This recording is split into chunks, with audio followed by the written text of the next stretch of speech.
이건 20세기 조경 디자인에 정말 큰 획을 그었다고 할 수 있는 모더니즘 조경에 대한 이야기입니다. 네, 맞습니다. 그저 예쁜 정원을 만드는 걸 넘어서 당시에 어떤 사회나 기술, 또 예술 같은 것들을 담아내려고 했던 새로운 공간 디자인의 흐름인데요. 네. 우선 이런 움직임이 왜 필요했는지부터 좀 살펴봐야 할 것 같아요.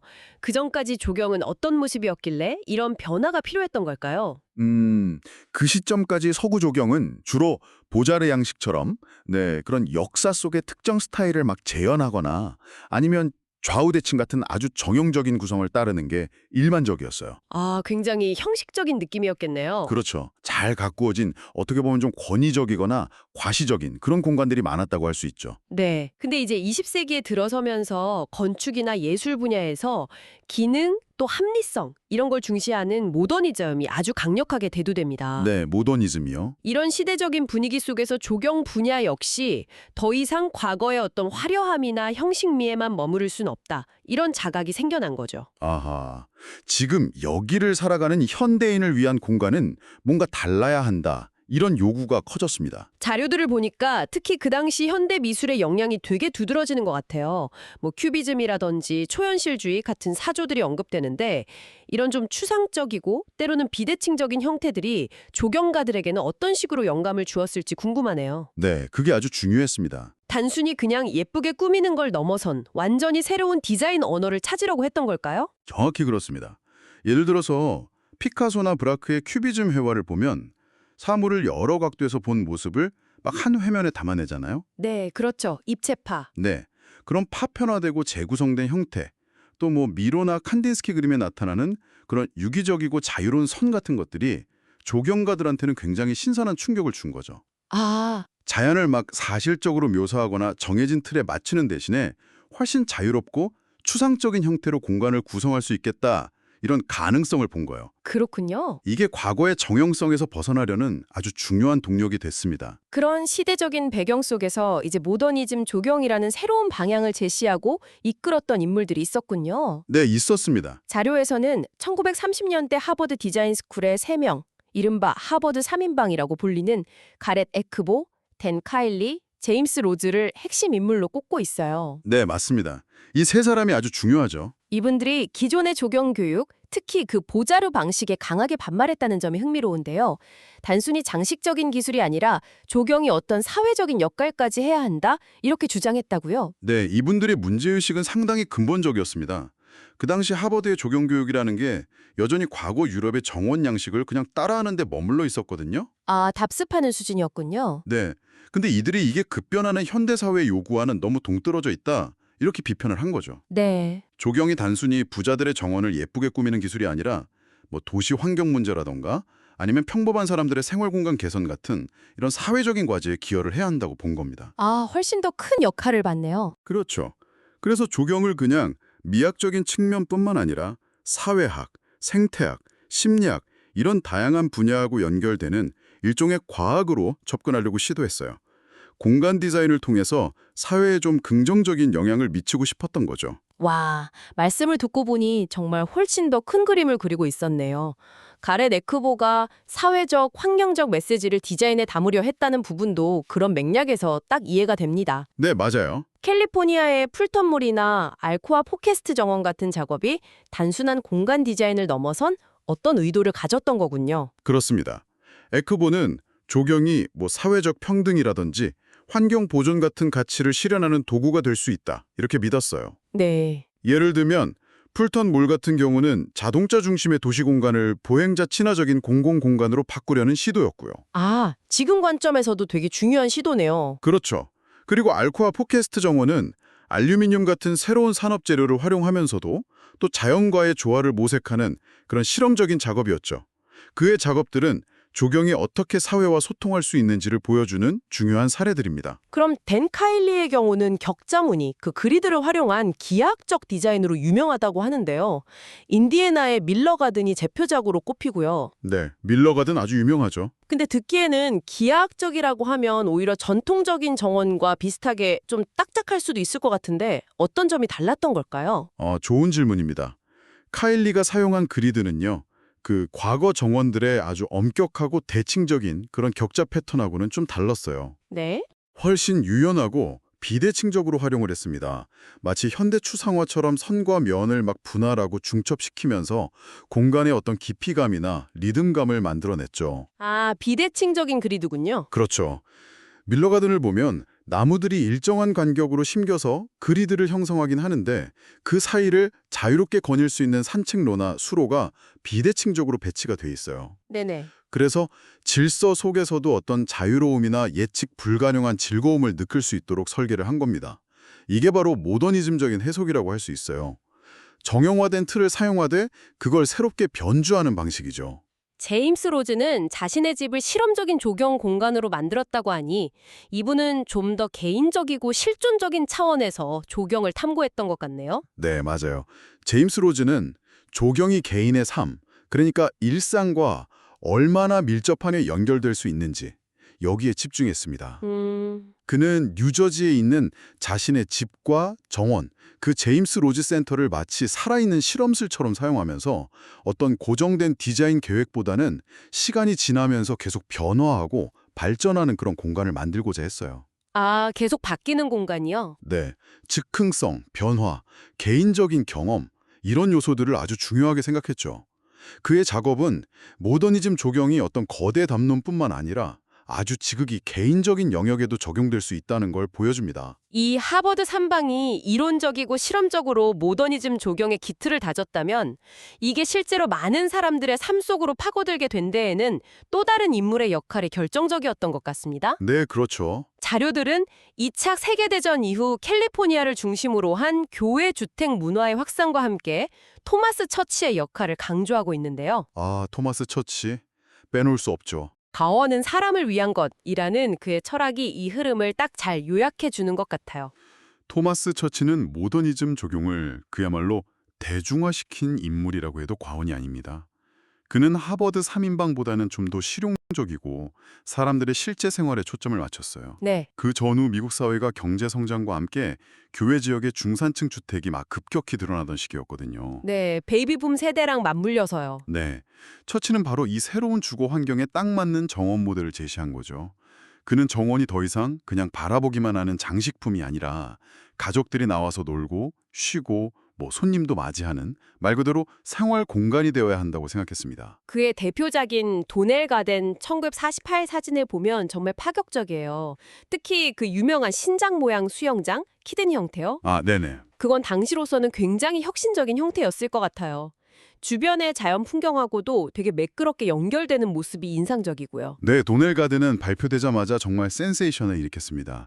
그 신장 모양 수영장의 유기적인 형태는 당시 유행하던 생물 형태, 그러니까 바이오모픽 폼 디자인의 영향을 보여주는 동시에 아주 딱딱한 직선 위주의 전통적인 수영장 디자인에서 완전히 벗어난 거였죠. 네, 곡선이 아주 자유분방하더라고요. 그렇죠. 근데 더 중요한 것은 수영장뿐만 아니라 주변의 테라스, 식재, 심지어 데크에 놓인 가구까지 이 전체 공간이 사람들이 아주 편안하게 야외 활동을 즐길 수 있도록 세심하게 디자인되었다는 점이에요. 아, 전체적인 경험을 디자인했군요. 맞습니다. 주변의 언덕이나 나무 같은 자연 요소들을 착용, 즉 빌려온 풍경으로 끌어들이면서 내부 공간과 외부 공간이 마치 하나처럼 느껴지도록 한 것도 정말 탁월했고요. 이 도넬 가든의 상동이 단순히 그냥 하나의 멋진 정원을 만든 것을 넘어서 야외 거실, 아웃도어 리빙룸이라는 개념 자체를 만들어냈다는 점이 정말 흥미롭네요. 네, 그 개념이 중요해요. 집 안의 거실처럼 편안하게 사용하는 외부 공간이라 당시 사람들의 라이프 스타일에도 정말 큰 영향을 미쳤겠어요. 어휴, 엄청난 영향을 미쳤죠. 도넬 가든 스타일은 이후 캘리포니아뿐만 아니라 미국 전역에 교회 주택 정원 디자인에 정말 큰 영향을 주었습니다. 네. 사람들은 정원을 단순히 바라보는 공간이 아니라 바베큐 파티를 하고 아이들이 막 뛰어놀고 일광욕을 즐기는 그런 적극적인 생활 공간으로 인식하기 시작한 거죠. 실내 생활을 야외로 확장시킨 겁니다. 아, 이게 가능했던 건 처치의 디자인이 미학적으로 뛰어났을 뿐 아니라 당시 중산층의 어떤 라이프 스타일 변화나 여가에 대한 욕구를 정확히 포착했기 때문이에요. 네. 시기적으로도 잘 맞았군요. 그렇죠. 모더니즘 조경이 어떤 엘리트적인 담론을 넘어서 평범한 사람들의 일상 속으로 들어오는 결정적인 계기가 된 셈입니다. 자, 그럼 이제 모더니즘 조경이 구체적으로 어떤 특징들을 가지고 있는지 좀 더 깊이 들어가 보죠. 첫 번째로 꼽히는 것이 역시 기능주의입니다. 네, 기능주의. 건축에서 유명한 형태는 기능을 따른다는 원칙이 조경에도 적용되었다는 건데 이게 조경에서는 구체적으로 어떻게 나타났을까요? 이전의 정원은 기능이 없었던 건 아닐 텐데요. 물론 이전 정원에도 산책로나 휴식 공간 같은 기능적 요소는 있었죠. 당연히. 하지만 모더니즘 조경에서의 기능주의는 훨씬 더 적극적인 개념입니다. 더 적극적이다. 네, 공간을 사용하는 사람의 행위와 필요를 디자인의 가장 중요한 출발점으로 삼는다는 뜻이에요. 아하. 예를 들어서 아이들이 안전하게 뛰어놀 수 있는 공간, 혹은 여러 사람이 모여서 바비큐를 할 수 있는 넓은 테라스, 조용히 책을 읽을 수 있는 아늑한 구석, 이런 것들을 먼저 고려하고 그 기능에 가장 적합한 형태와 배치를 찾아가는 방식이죠. 네. 그러니까 장식적인 아름다움이 아니라 공간의 쓰임새 자체가 디자인의 형태를 결정하는 핵심 요인이 된 겁니다. 이 공간에서 사람들이 뭘 할 것인가? 이 질문이 디자인의 시작인 셈이죠. 두 번째 특징은 내 외부 공간의 통합입니다. 이건 앞서 돈을 가든 이야기에서도 잠시 언급됐지만 모더니즘 건축과 조경을 관통하는 아주 중요한 개념 같아요. 네, 맞습니다. 아주 중요하죠. 단순히 벽을 없애는 것 이상의 의미가 있을 것 같습니다. 네, 이것은 20세기 라이프 스타일의 변화하고도 깊은 관련이 있습니다. 실내에서의 활동과 야외에서의 활동을 분리하지 않고 자연스럽게 연결하고자 하는 욕구가 커진 거죠. 이걸 위해서 건축가와 조경가들이 아주 긴밀하게 협력했습니다. 거실 창을 통유리로 아주 크게 내거나 접이식문, 폴딩도어 같은 걸 설치해서 시각적으로나 물리적으로 정원이 내부 공간의 일부처럼 느껴지게 한 거죠. 네, 시야가 확 트이겠네요. 그렇죠. 또 실내 바닥재로 사용한 타일이나 목재를 외부 테라스까지 쭉 연장해서 사용하기도 하고요. 아, 재료까지. 네, 이렇게 안과 밖의 경계를 흐리면서 사람들은 훨씬 더 개방적이고 자연 친화적인 생활을 누릴 수 있게 된 겁니다. 실내 공간의 답답함에서 벗어나서 자연을 일상 속으로 끌어들이려는 시도였죠. 형태적인 면에서는 추상적이고 기하학적인 형태의 사용이 두드러진다고 하셨습니다. 댄 카일리의 그리드나 토마스 처치 혹은 브라질의 호를레 부를레 마르크스가 사용한 유기적인 곡선, 즉 바이오모픽 형태 같은 것들이 대표적인 예시군요. 네, 그렇죠. 이런 형태들은 어떤 미학적인 목표를 가지고 사용되었을까요? 기본적으로는 과거의 정형화된 틀에서 벗어나려는 시도였습니다. 자연을 있는 그대로 모방하거나 역사적인 양식을 따르는 대신에 그 시대의 예술 사조처럼 새롭고 독창적인 조형 언어를 만들고자 한 거죠. 네. 덴카일리의 그리드는 어떤 기하학적 질서와 비대칭성이 주는 긴장감을 통해서 모던한 감각을 표현했고, 처치나 부를레 마르크스의 바이오모핑 형태는 자연의 생명력과 유연함을 추상적으로 표현하면서 공간에 좀 부드러움과 활기를 불어넣었습니다. 아, 표현하고자 하는 바가 달렸군요. 네. 중요한 것은 이게 단순히 보기 좋은 형태를 만드는 것을 넣어서 공간을 경험하는 방식 자체를 바꾸려 했다는 점입니다. 예측 가능하고 정적인 공간이 아니라 움직임과 변화가 느껴지는 그런 역동적인 공간을 추구한 거죠. 그러면서도 한편으로는 역사주의를 거부하고 단순성을 추구했다는 점이 좀 아이러니하면서도 중요해 보입니다. 네, 그렇죠. 어떻게 보면 상반되는 것 같기도 하고요. 화려한 장식을 버리고 본질에 집중했다는 의미일 텐데 이것이 구체적으로 어떤 모습으로 나타났나요? 그 유명한 적을수록 좋다는 원칙이 조경에서는 어떻게 구현되었을까요? 예를 들면 과거 정원에서 흔히 볼 수 있었던 아주 화려한 조각상이라던가 복잡한 문양의 분수, 장식적인 울타리, 이런 것들을 과감하게 제거했습니다. 네. 대신 공간을 구성하는 기본적인 요소, 그러니까 선의 깔끔함, 면의 비례감, 볼륨, 즉 양감의 조화 자체에 집중했죠. 군더더기를 뺐군요. 그렇죠. 재료를 선택할 때도 인위적인 가공을 최소화하고 재료 자체가 가진 고요한 질감이나 색감을 그대로 드러내려고 했습니다. 콘크리트의 거친 느낌 혹은 매끈한 금속의 반사광, 자연 속의 불규칙한 형태 같은 것들이 그 자체로 장식이 되는 거죠. 아, 재료 자체의 멋을 살리는. 네, 불필요한 것을 덜어냄으로써 오히려 공간의 본질적인 구도와 재료의 물성이 더 명확하게 드러나도록 하는 미학, 이게 바로 모더니즘 조경의 단순성이라고 할 수 있습니다. 재료 이야기가 나와서 말인데 새로운 재료의 적극적인 사용도 중요한 특징으로 꼽힙니다. 콘크리트, 강철, 유리 같은 산업시대의 재료들이 조경에 들어왔다는 건데요. 네, 이것도 큰 변화였죠. 이런 재료들이 디자인적으로 어떤 이점을 가져다 주었을까요?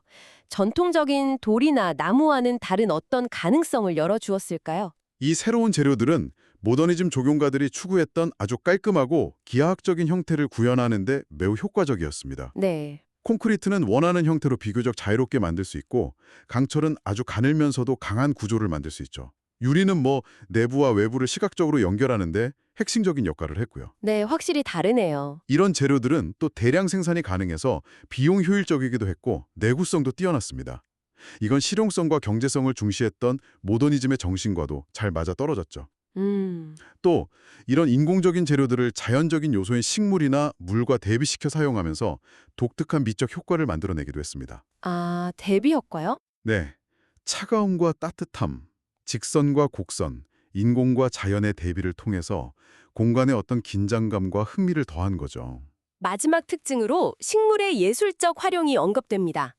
이전에는 식물이 주로 배경이나 공간을 채우는 역할이었다면 모더니즘 조경에서는 식물 자체가 조형 재료가 되었다는 건데요. 네, 이것도 아주 중요한 변화입니다. 이건 구체적으로 어떤 의미인가요? 식물을 어떻게 다르게 사용했다는 걸까요? 이전에는 식물을 주로 종류별로 모아 심거나 화단, 아니면 경계를 만들거나 생울타리, 혹은 그냥 단순히 녹색 배경을 제공하는 용도로 사용하는 경우가 많았어요. 네, 흔히 보는 방식이죠. 하지만 모더니즘 조경가들은 식물 하나하나가 가진 고유한 형태, 그러니까 수형, 잎의 질감, 색깔, 또 계절에 따른 변화, 이런 것들을 마치 조각가가 재료를 다루듯이 고려하기 시작했습니다. 와, 식물 하나하나를요? 네.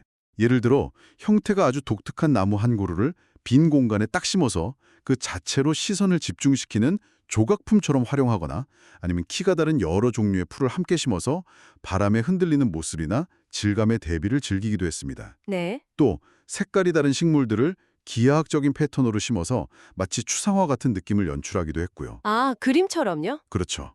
즉, 식물을 단순히 살아있는 장식물이 아니라 공간의 구조와 미학을 형성하는 능동적인 디자인 요소로 인식하고 활용하기 시작한 겁니다. 이렇게 쭉 특징들을 짚어보니까 모더니즘 조경이 단순히 과거 스타일을 부정하는 것을 넘어서서 20세기라는 새로운 시대의 삶과 미학을 담아내려는 굉장히 적극적이고 혁신적인 시도였다는 것이 정말 분명해지네요. 네, 맞습니다. 시민성, 공간의 통합, 추상적 형태, 새로운 재료, 식물에 대한 새로운 시각까지. 와, 정말 조경이라는 분야의 가능성을 훨씬 넓힌 움직임이었습니다. 바로 그 점이 핵심입니다. 모더니즘 조경은 조경 디자인의 패러다임 자체를 바꿨다고 할 수 있어요. 네. 조경을 더 이상 어떤 부수적인 장식이나 과거의 재현이 아니라 동시대 인간의 삶과 사회에 적극적으로 개입하고 기여하는 분야로 격상시킨 거죠. 특히 야외 생활 공간이라는 개념을 통해서 사람들의 일상과 조경을 아주 밀접하게 연결시킨 점은 정말 중요한 성과입니다. 네, 그 부분이 정말 와닿네요. 우리가 오늘날 공원이나 광장, 심지어 개인 정원에서 누리는 많은 디자인 원칙들, 예를 들어 기능과 미학의 조화라든지 안과 밖의 자연스러운 연결, 재료의 솔직한 표현, 식물의 조형적 활용 같은 것들, 바로 이 시기에 정립된 것들이 많습니다. 결국 모더니즘 조경은 단순히 지나간 한 시대의 스타일이 아니라 현재 우리의 공간 환경을 이해하는 데에도 여전히 유효한 생각의 틀을 제공하는 셈이군요. 그렇습니다.